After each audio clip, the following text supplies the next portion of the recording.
तर म्हणजे आज मी तुम्हाला विचारणार आहे, व्लॉगिंग चॅनल हे मराठीमध्ये जास्त लवकर ग्रो होतं की हिंदीमध्ये जास्त लवकर ग्रो होतं? बिकॉज माझा एक मित्र आहे, त्यांनी मला आज सजेशन दिलं, आज चक्क त्यांनी असं सजेशन दिलं की रजत, तुझं जे ब्लॉगिंग चॅनल आहे लाईफ विथ रजत, ते जर मराठीमध्ये असेल तर त्याला लवकर ग्रो भेटणार नाही. भाई मंडळी, तुम्हाला काय वाटतं? खरंच खरंच असं होऊ शकतंय का? भाई मराठी लोक मराठी लोकांना सपोर्ट करतात, भाई माणुसकी असती.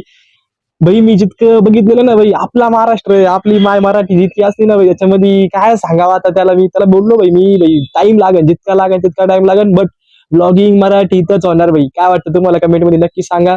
मी मराठीमध्ये ब्लॉगिंग सुरू करू का हिंदीमध्ये ब्लॉगिंग सुरू करू, याच्यावर कमेंट मध्ये तुम्ही सांगू शकता. जर तुम्हाला असं वाटतंय की हिंदीमध्ये ब्लॉगिंग चॅनल सुरू करू, म्हणजे मराठी स्किप करून, तर कमेंट मध्ये हिंदी टाका. आणि जर मराठीमध्ये कंटिन्यू चालू ठेवायचं, तर कमेंट मध्ये मराठी आणि एक थंबचं चिन्ह टाका. बिकॉज भावांनो, दाखवून देऊ आपण त्या लोकांना जे आपल्याला म्हणतात की मराठीला टाइम लागेल ग्रो होण्यासाठी. तसं काही नाही. तुम्हाला मला माहिती नाही, आपल्याला आपल्या ऑडियन्सचा पूर्णपणे 101% सपोर्ट आहे, त्याच्यामुळे आपल्याला बिनधास्त काहीच टेन्शन नाहीये. थोडा टाइम लागेल पण नक्की करून दाखवणार. आणि असेच relatable movements, family movements, blogging movements, experience वगैरे हे ते सगळं बघण्यासाठी आजच आपल्या चॅनलला फॉलो करा आणि शिक्कामोर्तब करा भाई, मराठी ब्लॉगिंग चॅनल सुद्धाही जाऊ शकतंय वरती. तर बस हेच माझं सांगणं आहे तुम्हाला.